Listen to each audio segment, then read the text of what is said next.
All right, everyone. I have 6:30 as people are still joining. We're glad that you're all here tonight. It's good to see people from all over the state. Thank you for checking into the chat box. That's not a requirement, but it's always nice to hear about where people are joining us from tonight and how they heard about the webinars. Um, we always appreciate that type of feedback. So I want to welcome you and say good evening. This is our second session of the Discovering Caregiving Relationships webinar series hosted by the University of Illinois Extension. Our webinar tonight is one of a 6-session series. And tonight we're going to talk about the losses and the difficult emotions that caregivers can experience and really how we can accept and manage those emotions. We're also going to touch on the topic of grief. And while our focus is mostly on the caregiver of older adults, much of the information that we're going to talk about tonight and in the remainder of the series is relevant for caregivers of all ages. So as we get started, I want to introduce myself and my co-presenter. So my name is Carla Belzer, and I am a family life educator with the University of Illinois Extension. I do serve in the northwest corner of the state of Illinois. I was just sharing as people were joining, we're expecting, our first freeze warning tonight. So that's when we know that the weather certainly is changing when we get that type of weather. So, Tessa? Yeah, hello everyone. My name is Tessa Hobbs Curley, and I am as well a family life educator, and I'm in West Central Illinois. And so, as you can see here, I'm on the left-hand side there. I serve Knox, Henderson, Warren, and McDonough counties. Mm-hmm. Yep. And you can see my name is up there again in that top left corner of the state. I serve Carroll Lee and Whiteside counties. For those of you in the state of Illinois, you might recognize, kind of where your nearest family life educator is. However, you might also notice there's only 5 of us in the state. So we are thrilled to be able to offer this programming tonight for people all throughout the state and really the region and even the country. So with that, we are going to jump right into our information for tonight. And it might not be surprising to you, but there are 41.8 million caregivers of adults ages 50 and over. So when we think about caregiving, number one, you're in good company. But researchers also agree that providing care is one of the most stressful and challenging events families can face. And the stress is often overwhelming and it can have a negative impact on our emotional health and well being. And I think this slide is really great at summing up the fact that there is both laughter and happiness when we're giving care, as well as uncomfortable feelings. So, we're going to just jump right in and talk about caregiver stress because we know that there are many signs of stress. And if you joined us for the first session last week, we covered those as well. But some of those typical warning signs of stress that we might see certainly can be physical symptoms. So, feelings of tension, we might experience tight muscles or headaches, or even other physical complaints like digestive issues or fatigue. We could also experience some mental or emotional symptoms that might show up in, let's say, an inability to focus or concentrate. We might have mood irritability or even things like anxiety and fear. And then another sign of stress that we might experience as caregivers would be thoughts of intent. Um, Part of my professional career before coming to Extension, was actually in the caregiving field. I worked in the healthcare field for almost 20 years. And oftentimes, even with paid caregivers, we would see these thoughts of intent when when times were stressful or frustrating. So this might show up in even thoughts, or sometimes it even might slip out of our mouth. Something like, oh, well, she knows better than to do that, or he's trying to annoy me, or maybe even she's just trying to be stubborn. So it's important to note, though, that even though there is difficulty with caregiving and some uncomfortable feelings, overall, family members report that caregiving is rewarding. Many of them experience good times, they experience laughter and happiness and joy and even connection with their loved one that they're providing care for. So, trying to focus on those feelings of joy and warmth and even closeness can help caregivers when the feelings of worry or anger or even loneliness or even guilt might come up. So, as caregivers, it's important to be aware of these early signs of stress, but also try to shift our focus to those positive feelings and those positive experiences we experience when we are providing care. So on the next few slides, I'm going to share with you some things that caregivers have said. And I just wonder if you can relate to any of them. So this slide says we often spend more time together. We reminisce and we talk about the meaning of life. We've grown closer to one another.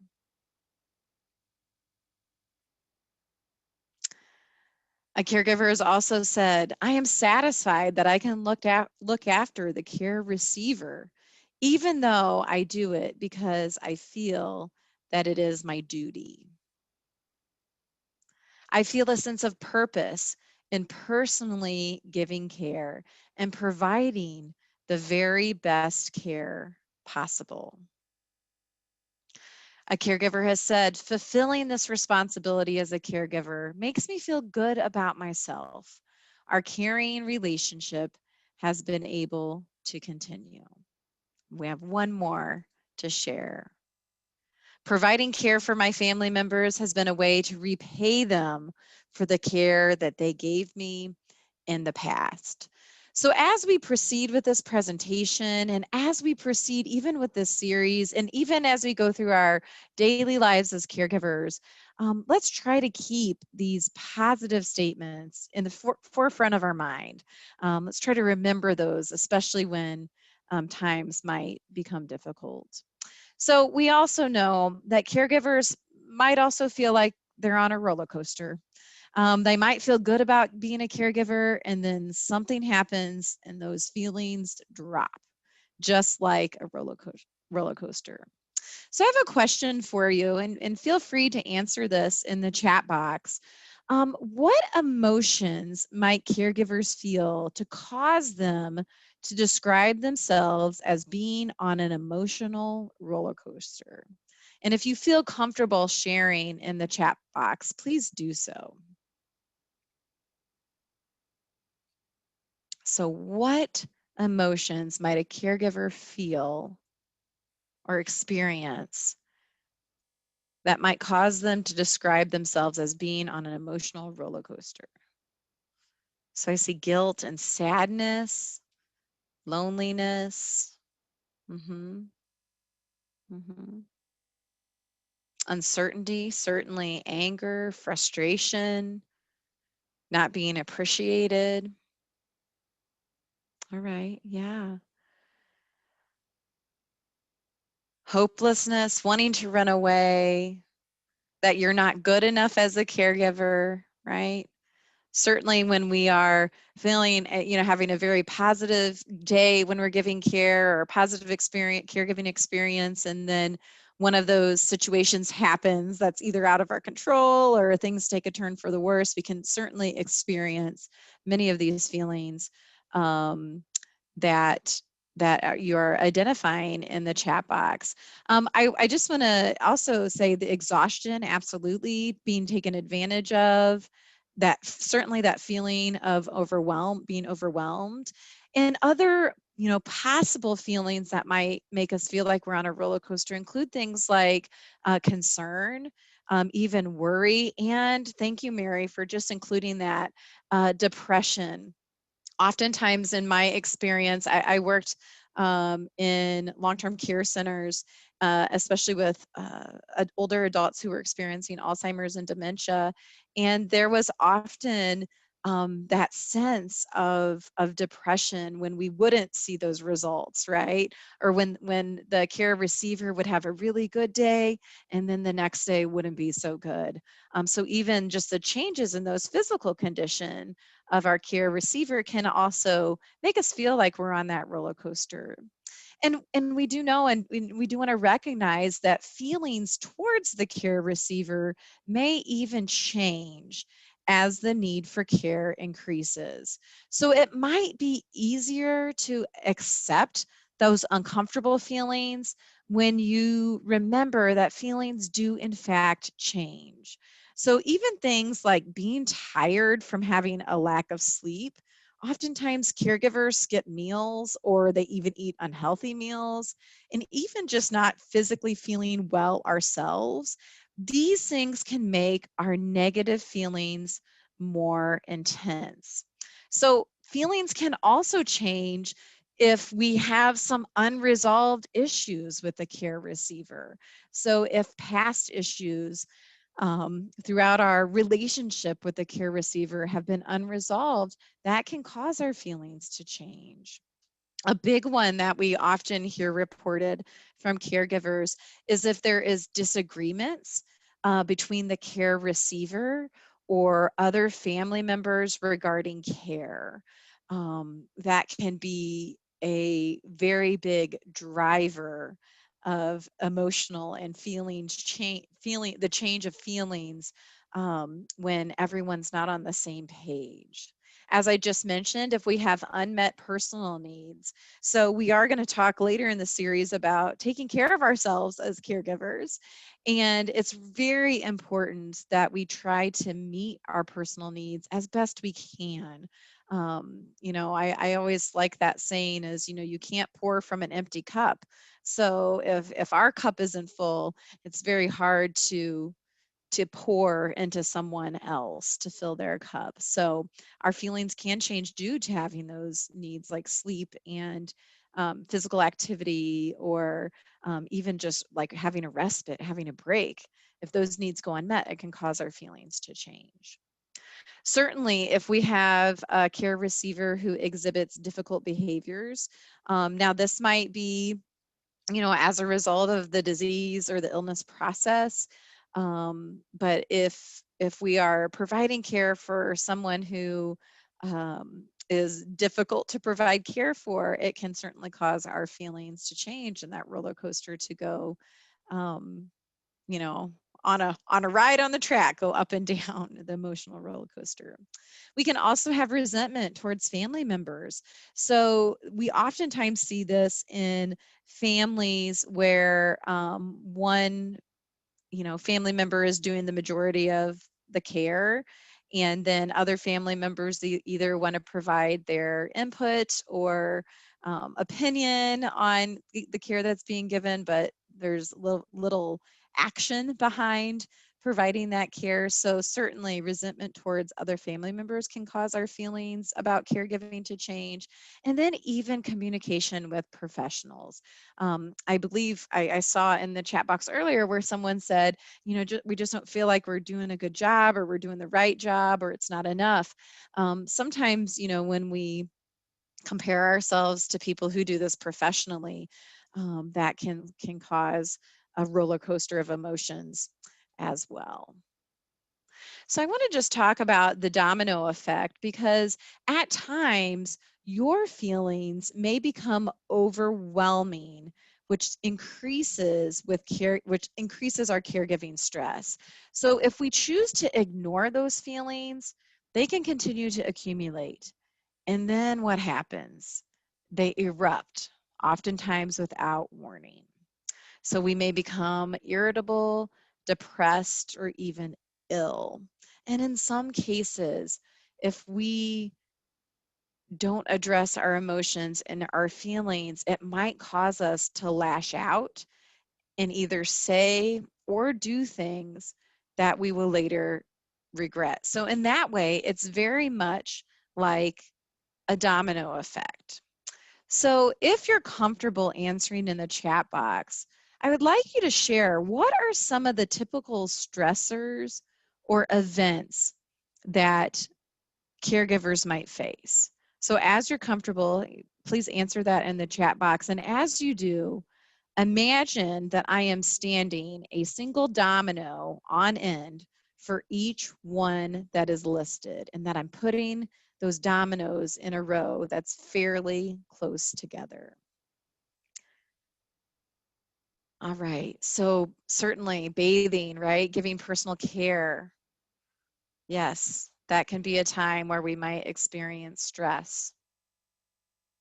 So some typical stressors or events that caregivers might face.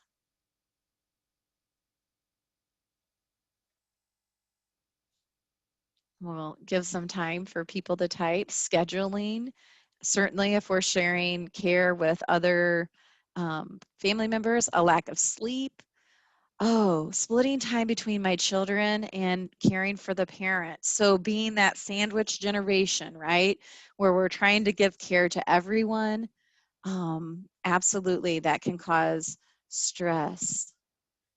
Going to doctor's appointments, lack of sleep, going back to having our personal needs met, feelings of being unworthy, forgetting how to do something, criticism from other family members, certainly trying to get to appointments on time, right?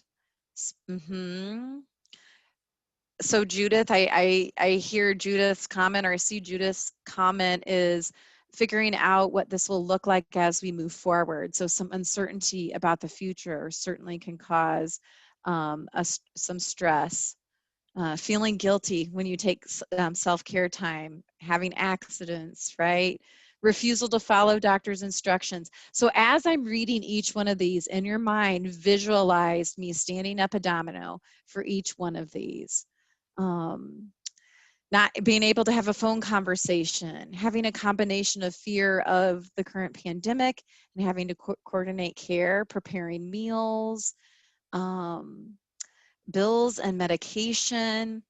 You know, just personally, my own mother has just kind of ended a caregiving experience for my grandmother, and some of the stressors that she would share with me is she would often accompany my grandmother on her doctor's appointments, just so another person could hear you know, what the doctor was saying, and she would take copious notes, and my grandmother would I'm kind of, Tanya, I'm agreeing, yes. What you're saying, I think you know right where I'm going. My mother and my grandmother would then have disagreements when they returned home, because my grandmother heard one thing and my mother heard a different thing, and they couldn't come to terms. So certainly that could be a stressor. So yep, exactly. So we've both had that experience. Even not being able to use the restroom interrupted. So a few others, if the care receiver has always been demanding, you know, not even being able to get our own work done could be another domino in that long line I'm building. Not knowing what to do, not getting help from other family members or siblings. Certainly dealing with insurance or Medicare and not getting answers. Even those daily things in life that happen, like losing our keys or forgetting our phone at home, all of those could be stressors. And let's end with the final domino that I'm visually placing down as not feeling appreciated. Now, if we can handle these things generally one at a time, we're okay, right? Any one of these things, if it came at us just once, you know, we can manage and get through it. However, if those uncomfortable feelings accumulate and if we don't deal with them, things fall apart, just like our long stack of dominoes being knocked over. And, in your mind, visualize me flicking that first domino and the whole line falling down. All right. So it's important that we learn from our emotions. And three emotions that caregivers often experience are anger, guilt, and fear. And in a minute, I do just want to direct you to one of our resource websites that I'm going to put in the chat box. We have some great tip sheets, pamphlets, whatever you prefer to call them, that specifically deal with these emotions. But we know that when emotions like anger, guilt, and fear, when they are mismanaged, it can certainly be destructive. They may cause damage to the relationships we have with others, and it can even harm our personal well-being. And I just want to talk about anger because it is a common feeling, but oftentimes it's very difficult for us to say that we're angry. We oftentimes don't want to say that we are angry. I just want to connect with Laura for a second in the chat box. How many of us has had this experience where we blew our top, we act out in anger, and then we have that feeling of guilt, right? That lingering feeling. So, when we experience this, we may say that we're frustrated, we're irritated, or even annoyed. We have to come to a terms that feeling angry is okay. All right? Feeling angry is okay. It's how we respond to that feeling that makes a difference, if it's a positive or a negative feeling. In fact, anger is often a sign that something needs to be changed. And there's many reasons that caregivers might become angry. We might become angry with ourselves. We might become angry with a care receiver. We might even become angry with those who are either helping us or who we think should be helping us. Or we might just even be angry at the situation in general, right? So it's important that as we move forward, and Tessa is now going to talk about how we manage those feelings, it's important to accept that feeling angry is okay. And I really just want to encourage those of you who are joining us tonight, and whoever's listening to the recording later on, to start practicing identifying those emotions you're feeling. Because I see Judith in the chat box says, or we stuff the anger. Yeah, that's certainly, we can stuff any of our emotions as we're dealing with caregiving issues. But as we just talked about with the domino effect, that's not helpful to ourselves or to our care receiver. So we should get into the practice of connecting with our feelings. And that starts by identifying them. So when we are angry, say, I'm feeling angry today. Or if we're feeling joy, I'm feeling joy today. Or if we're feeling worry, I'm feeling worry or anxiety. How we start acknowledging those emotions can be the first step in starting to managing those feelings. All right, so I'm going to turn it over to Tessa now, who's going to tell us how to do just that. So thanks, Carla. My And like pleasure. Carla just mentioned, sometimes we don't even know we are angry until it is a problem. So learning to recognize your early warning signs of anger before it becomes full blown is helpful. And the one great thing I do love about these classes is that we can learn from each other. And I would love for you in the chat box is to write down, how do you calm yourself when you feel yourself getting angry? So when you feel yourself getting angry, or maybe you're already there, what do you do to calm yourself? So go ahead and put that in the chat box.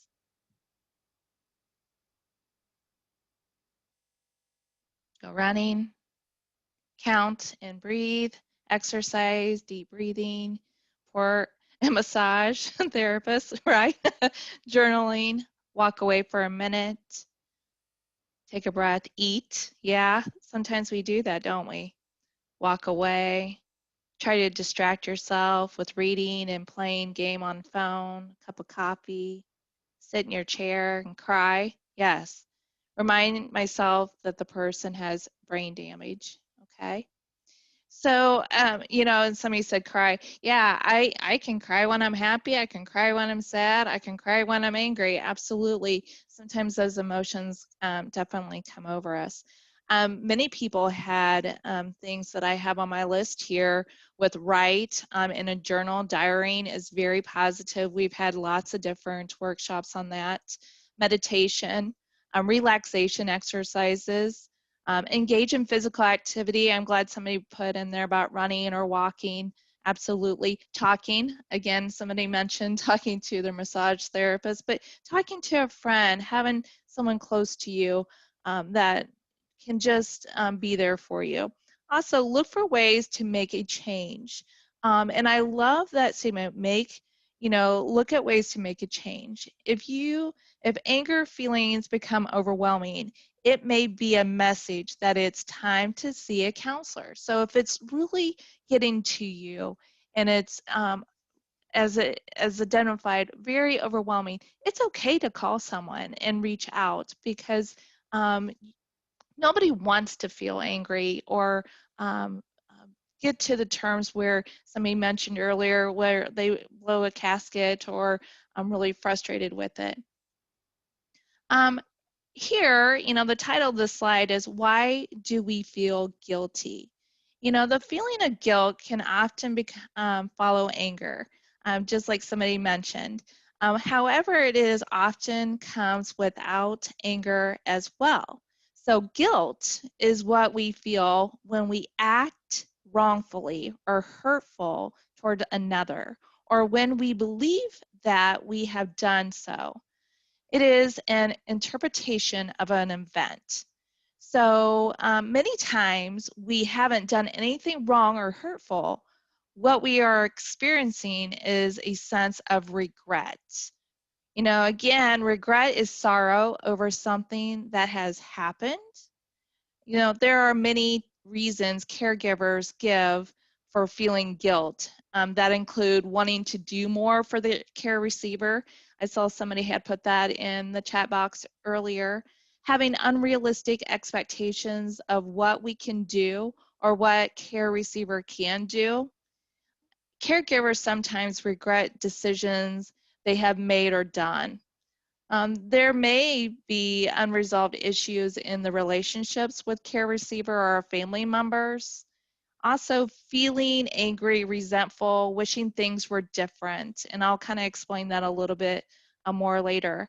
And a complete devotion is expected in some cultures. So, again, as we look at why people feel guilty, and these reasons are listed on tip sheets.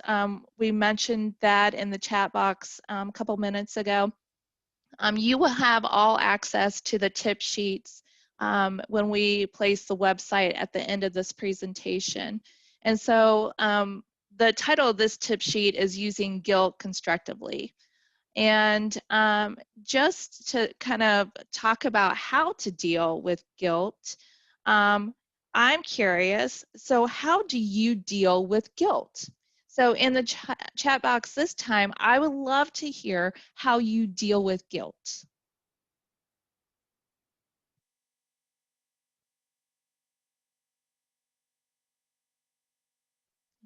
Good, great. Vent to friend. It took a counselor's help. I cry, talk with my brother.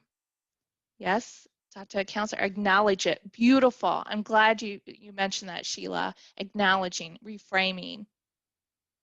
Excellent. So first of all, step back and look at the situation, right? Is your guilt based on something real or do you perceive it as being real? That's an important question to ask. If you did do something you wish you hadn't, don't be afraid to admit that you did. Forgive yourself, forgive others. That's very important to do that. Look at the mistakes as opportunities to learn or change something. Adjust your expectations. They may not be realistic. Have that conversation.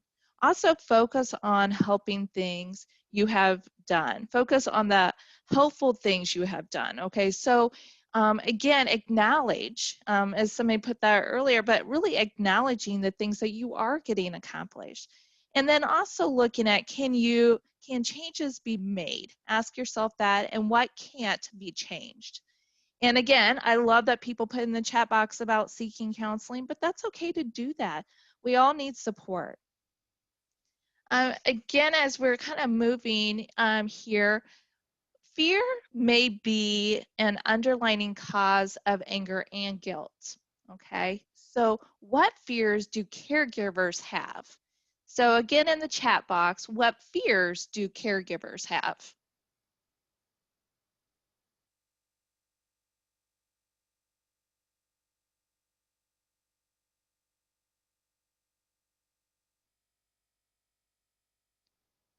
Inadequacy, acknowledge that you are not perfect. Yeah, forgive yourself. Not doing enough. Fear the future. Fear I will be resentful and not love them anymore. Others judge you. That I don't want what to do when my mother gets worse. Of making a mistake. Absolutely. Absolutely. These are real fears that we have. Again, being alone. Some say that as they become more involved with care, they are more and more left on their own. They aren't sure that they can continue to provide the care anymore. And also, some are afraid that they will lose control and say or do something that really that they don't want to. Also, some are afraid that a future event will occur when things will change and they will lose control. They may also be afraid of losing control over their own life and their plans.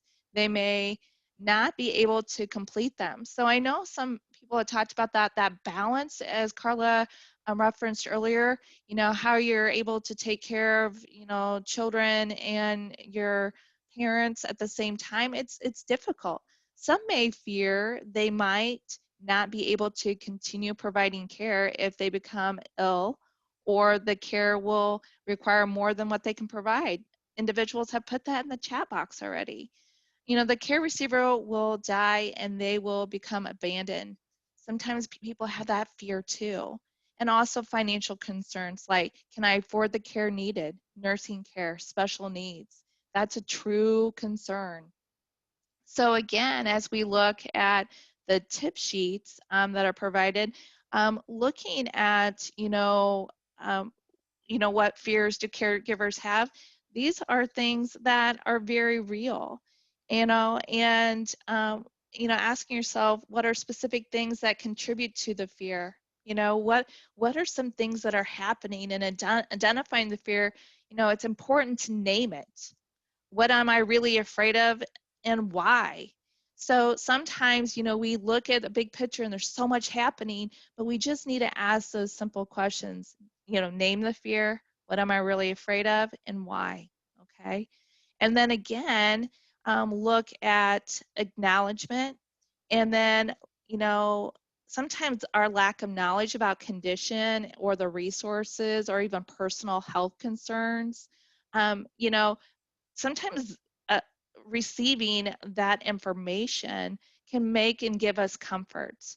And then also, looking at what changes can be made, what additional knowledge is needed, like I mentioned, and what is one thing I can do now. So sometimes we just need that short term um, response to things that, what can I do today to make my fears a little less? And so just kind of asking yourself that for that instant change. So again, as we're looking at making amends, because none of us are perfect, and we're definitely not, none of us are perfect, there will be times, even with the best intentions, we behave in a way that we later regret. When that happens, it is necessary to make amends. The frustration work for you tip sheet lists several different steps to take. Number one, it talks about apologizing, which can be hard because you're acknowledging and admitting to yourself, but it's important to do that, okay? Because you're looking at making amends. Avoid put downs and blaming. That's showing respect makes it easier to work through the problem. So again, making that ownership and not always putting down or blaming someone else. Learning to accept what cannot be changed, such as illness, disabilities, and or your own limitations. And again, in the chat box, somebody identified that a little bit earlier. Forgive yourself. Be careful of your self-talk. Remind yourself that in most situations, you do the right thing. Say the right thing, okay? Forgive yourself. It is not necessary to forget the action. So this is really important. So again, it's not necessary to forget the action. You need to remember it to avoid being in that situation again. However, it is healthier for you to release the resentment. Forgiveness is in an act of choosing to let go of the pain and hurt. Okay. So losses often occur gradually. So they may not be identified as a source of stress or grief. Other losses are more easily recognized and identified. When we think of losses associated with illness, we tend to focus on those of the care receiver. However, often experiences losses as a result of illness, okay? So I'm going to ask again in the chat box, okay, to answer the following questions. What are the limitations or losses that can be experienced by the caregiver? And how do those losses impact the caregiver and care receiver? So again, you're looking at what are the limitations or losses that can be experienced by the caregiver. How do those losses impact the caregiver and the care receiver? So if you don't mind, good. Losses of freedom, absolutely.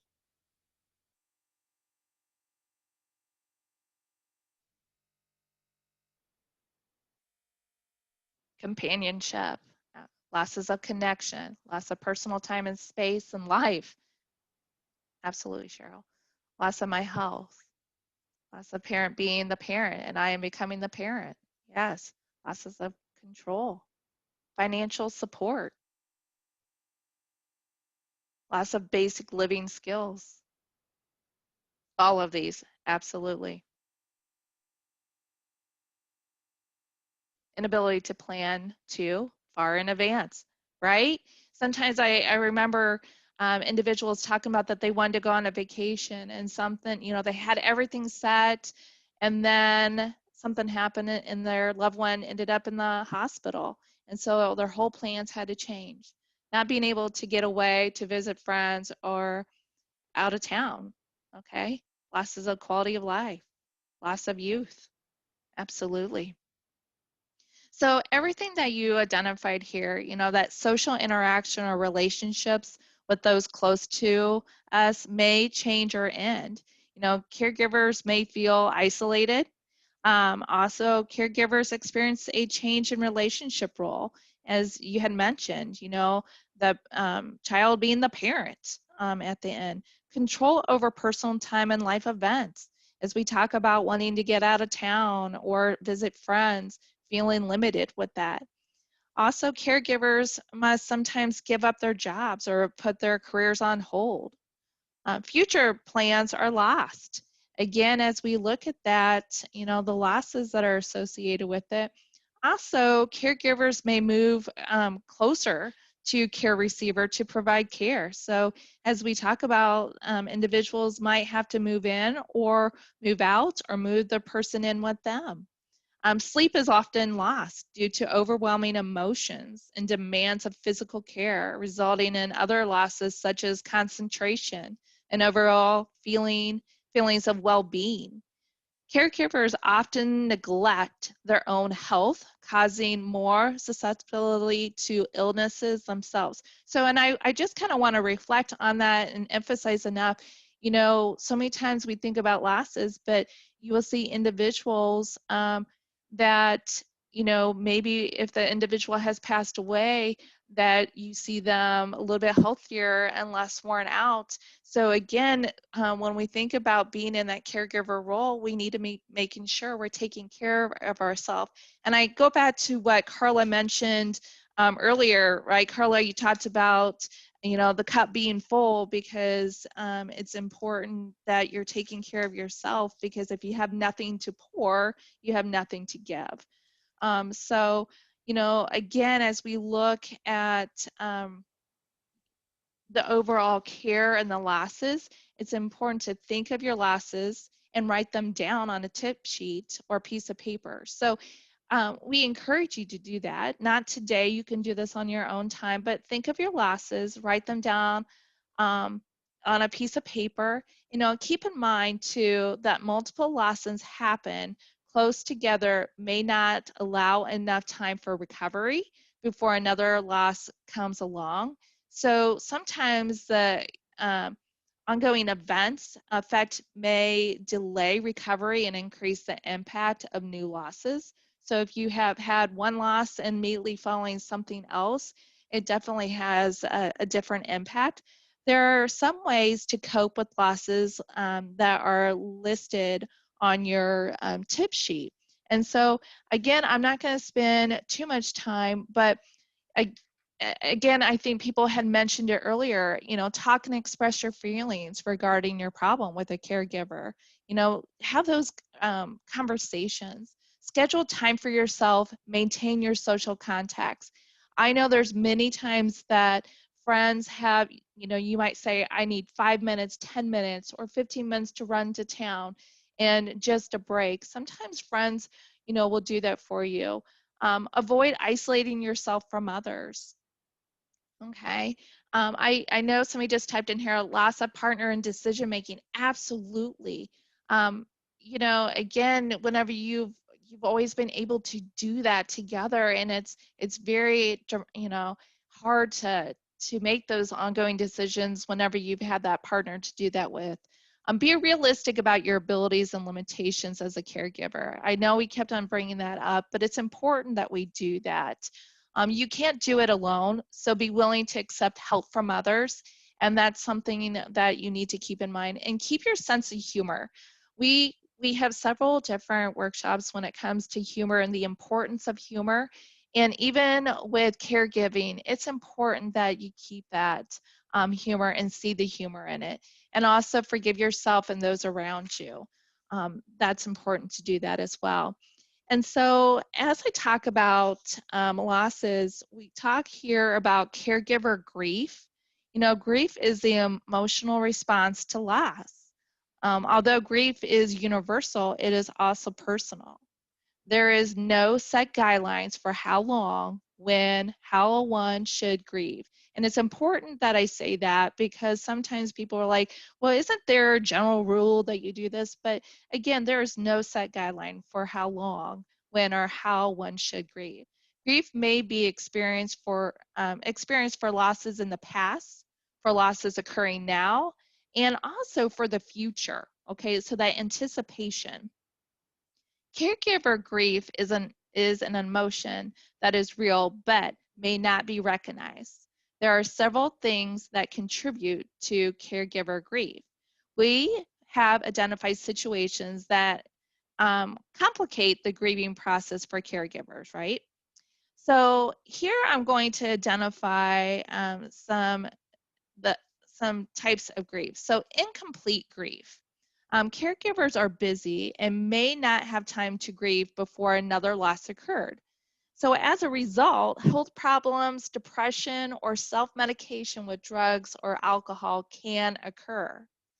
So disenfranchised grief, there may be situations where the caregivers and care receivers may have a relationship that is not sanctioned by family or others who are important to the caregiver. So I think individuals might be going through some of that, but that's something to keep in mind too. So here too, another type of grief, anticipatory grief. So grief can begin at any time. Caregivers may experience this type of grief as they cope with the eventual possibility of the care receiver's death. So this kind of grief can be just as difficult as conventional grief and is sometimes more intense and acute. Stress, little support, watching someone suffer may influence the intensity of the later grief, but it is possible to mourn the future without relinquishing the present. So, again, I'm not sure how many of you are there, but, again, to think about that, the anticipation of it. Some people may be able to work through grief prior to death, which may result in less grief response at the time of death. So self-confidence and the ability to work through stress can reduce this type of grief, okay? So here are some additional tips for working through anticipatory grief. Understand, okay? So understand the seriousness of the illness and the expected outcome. Come to terms with the impending death and anticipate and plan the practical and social considerations that will need to be addressed. Those who are grieving may experience increased chaos in their lives. Routines and habits are replaced with a situation that is unpredictable. So grief work is managing the chaos of changing feelings and adjusting to a new situation. So here, you know, grief is hard work, right? Grief is definitely hard work and takes considerable amount of time and effort. Although the timing and sequence may vary, there are identifiable behaviors and attitudes typically associated with grief. So take a look at this slide here. So we have shock and numbness and denial, okay? Disorganization, so feeling out of touch with everyday life. Again, somebody put it in the chat box, again, doing that juggling act, but then feeling like you're disconnected from everything. So also anger and frustration, that helplessness, fear, hurt, and rage, as well as guilt, regret for what was done or not done. Okay, and that happens for several. Relief, release. Okay, sadness, yearning and disbelief, and also fatigue. Sometime later, you can use the tip sheet that is going to be provided to you. You can answer the question, what losses are you grieving and what are you feeling? So it's important to kind of process that. And again, we're not going to go over that too much tonight or give you time, but what losses are you grieving and what are you feeling? So here, it is it is an active process that each individual navigates in his or her way.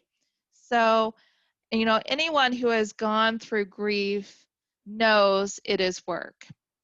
An important part of grief work is recognizing, accepting losses. And so to reach a point of acceptance, caregivers must experience and deal with all of their emotions. So both good and the bad.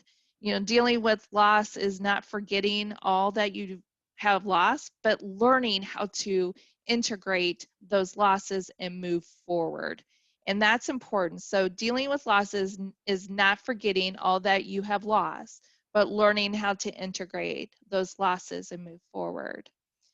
If you feel comfortable, you can share in the chat box the strategies for working through grief that have been helpful for you. So if you don't mind in the chat box,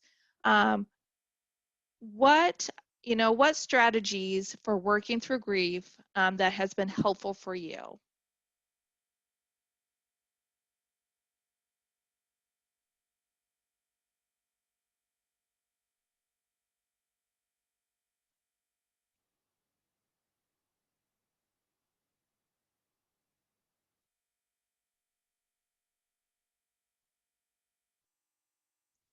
So the book on grief and grieving helped you. Very good.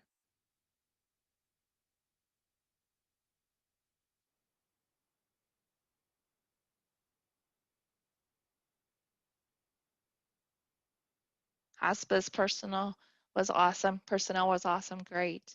Scrapbooking photos of good times we had. Wonderful. Remembering you did all that you could. Absolutely. Remembering good memories. Thanks, Sherry.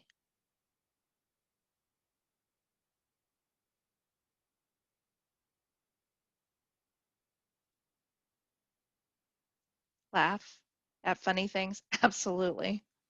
It's helpful to do that. It really is helpful.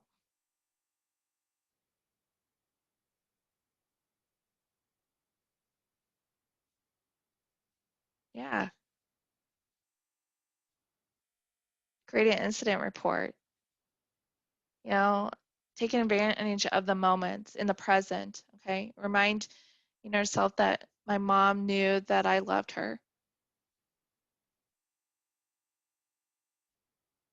Let it go.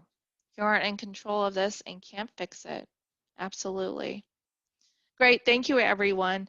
Another thing here is solitude can provide healing. Take time to be alone to explore your feelings. I encourage you, again, in this COVID times, it's, probably a little bit easier to have that solitude time, but it's important to take time to be alone to explore your feelings. Allow yourself to feel intense feelings. Crying can be cleansing and promotes recovery. It is important to tell your story. Talk to someone who can listen with sensitivity. And also be patient. Remember, there is no time limit. And I really do emphasize that because I think sometimes society and individuals expect people to bounce back much quicker. But just be patient. Remember, there is no time limit. Maintain your health, okay? Important. Maintain your own health. Exercise releases pent up feelings and strengthens the body. And seek out companionship.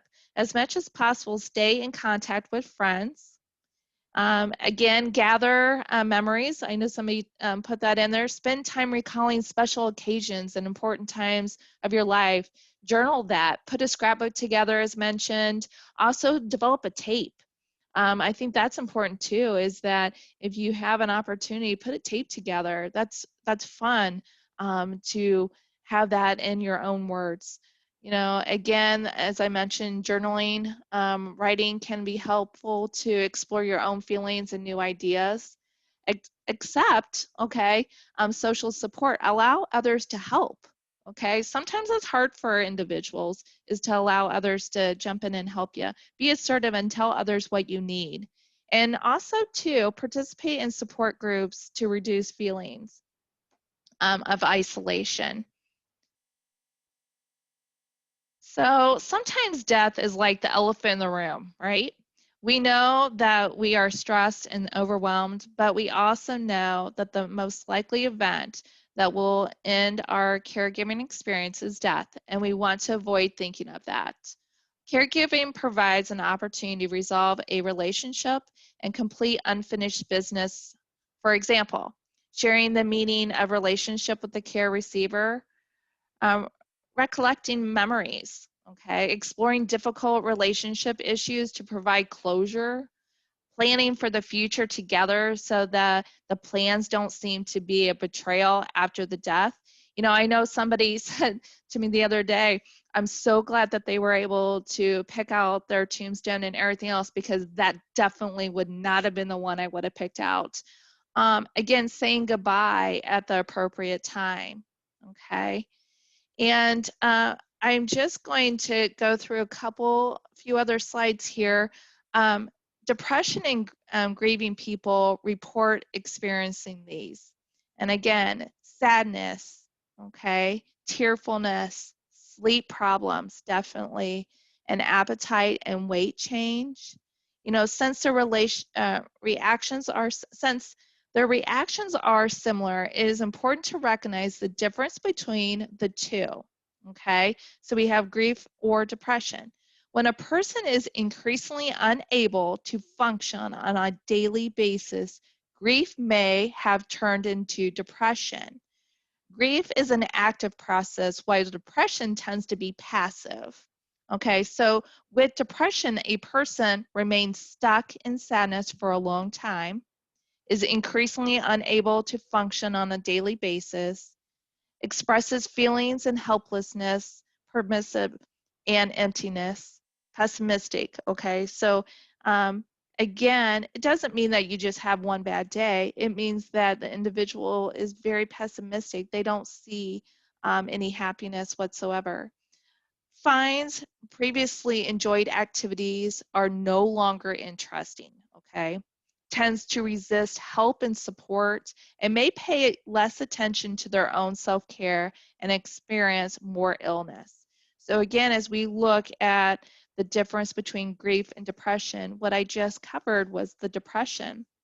So with grief, a person gradually moves through sadness towards recovery, feels emotional pain and emptiness related to a specific loss. Okay, so it doesn't mean that that they don't have emotional pain or emptiness, but sometimes is able to laugh and enjoy something humorous, experiences self-blame and guilt related directly to the loss, is more likely to accept support.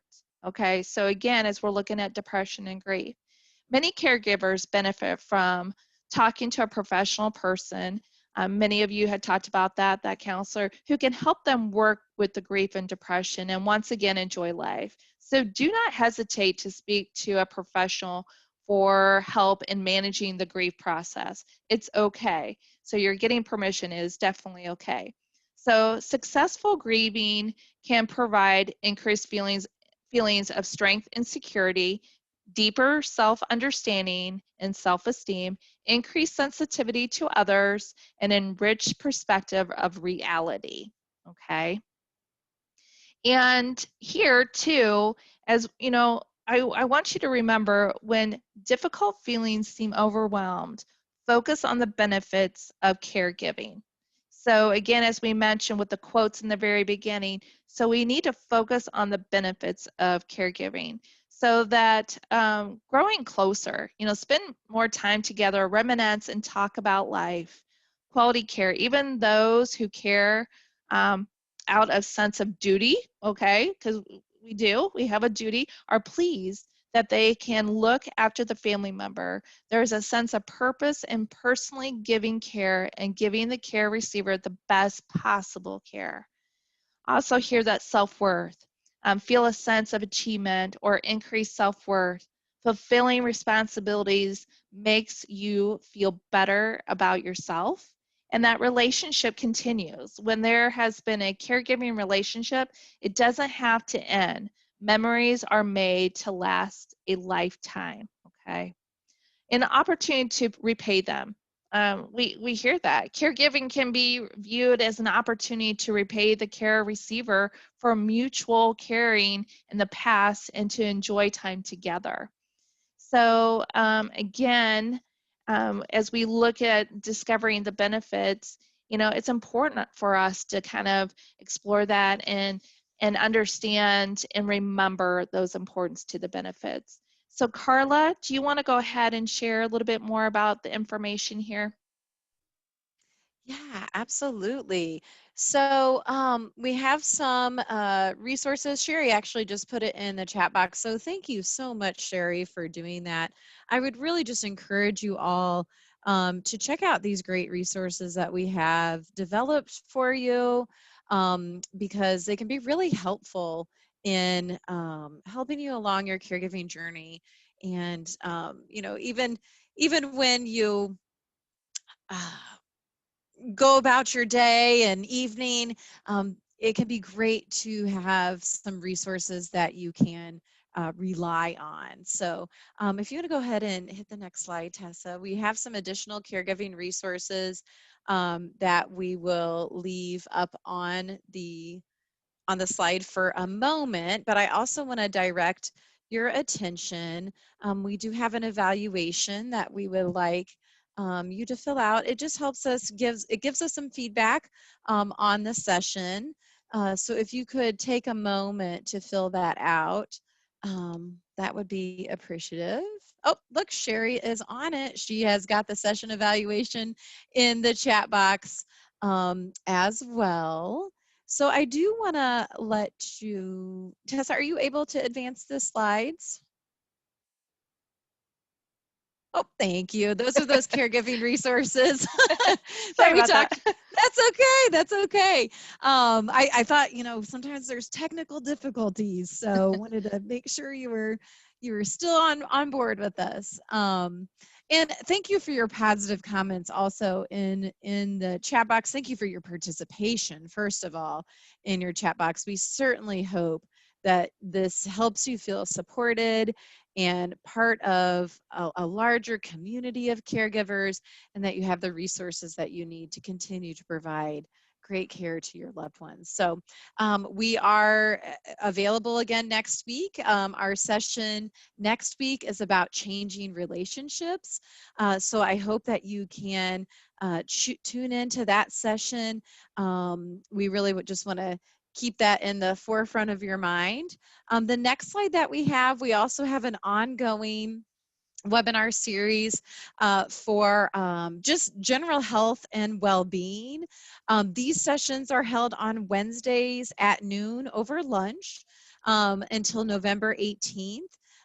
If you go to this website that's listed on the page, you can see what the next upcoming webinar is that will be held next week. And then finally, sometimes we know as caregivers or even as care receivers, we might have experiences with diabetes. So we wanted to just share with you this additional webinar series that we have available called Managing Diabetes in a Modern World. Again, offered on Wednesdays at 1 p.m. Through November 11th. So we have lots of great resources for you. We specifically know that sometimes it's difficult for caregivers to get time during the day. I do believe, I know for sure for the Autumn Health Picks webinar series that those are recorded. I would also imagine that the diabetes series is being recorded. So even if you can't make it at that posted time, if you're giving care or if you're working, I would still encourage you, if you're interested, to sign up for those webinar series so you can get the recordings emailed to you, a link to the recordings emailed to you. So that's still a great way. And then you can watch it at your leisure, whenever a time that is good for you. So finally, just another reminder to fill out that evaluation that Sherry put in the chat box a little while up. And again, thank you for your kind words and comments. And we are happy to be here to support you on your caregiving journey. So with that, Tessa, anything else to add for tonight? Or Sherry, if you want to jump in as well? I just really appreciate everybody typing in the chat box and engaging in the conversation. I think it is beautiful when we can learn from each other. I completely agree. And I just wanted to share Kimberly's comment.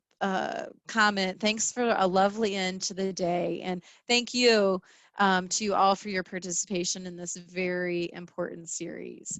Okay, yep, we have a request for the chat or the evaluation. I can get that, Sherry, for us. So with that, I'm going to post, there's the evaluation link one more time if you needed that. With that, you are free to go. We will hang on for another minute or two in case folks have questions or concerns or additional needs.